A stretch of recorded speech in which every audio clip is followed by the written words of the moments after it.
নাকি বন্ধ হয়ে গেছে, তারপরেও তার কোনো খবর পাইনি।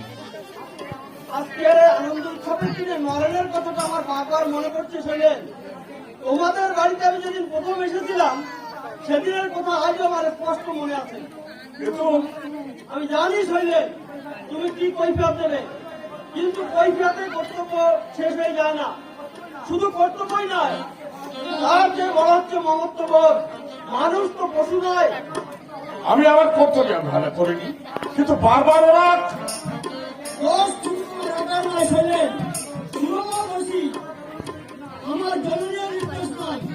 কিন্তু দাদা কথা কি জানো শৈলেন, ছোটখাটো কথা, ছোটখাটো অবহেলা মা বাবার অন্তরে সেও বিদ্ধ করে, অথচ সত্যার প্রতিবাদ করা যায় না।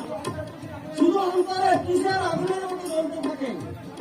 তুমিও তো সন্তানের বড় হয়েছ, একদিন হয়তো আমার কথাটা বুঝতে পারবে।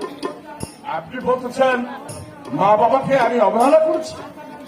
আচ্ছা, আরেকদিন বলবো। না, আপনি আজই বলুন কি অবহেলা দেখেছেন আমার মধ্যে।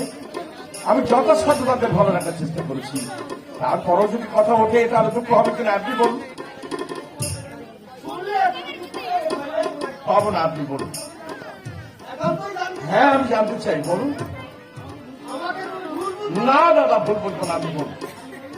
আপনি বলুন কি অবহেলা দেখেছেন আমার মধ্যে। খেতে দিচ্ছি না, হতে দিচ্ছি না, কোন কর্তব্য ছোট ঘটেছে আমার মধ্যে আপনি বলুন। তোমার মার জ্বর হয়েছে জানো?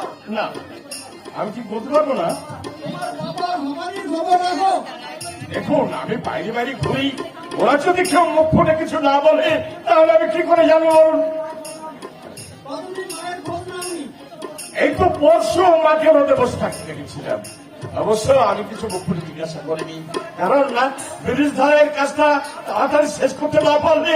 কি শৈলেন, তুমি মানুষ। দাদা 10 মাস 10 দিন কঠোর নরকযন্ত্রণা ভোগ করে যে মা তোমাকে নিয়ে এলেন এই মাটির পৃথিবীতে, সেই মায়ের জন্য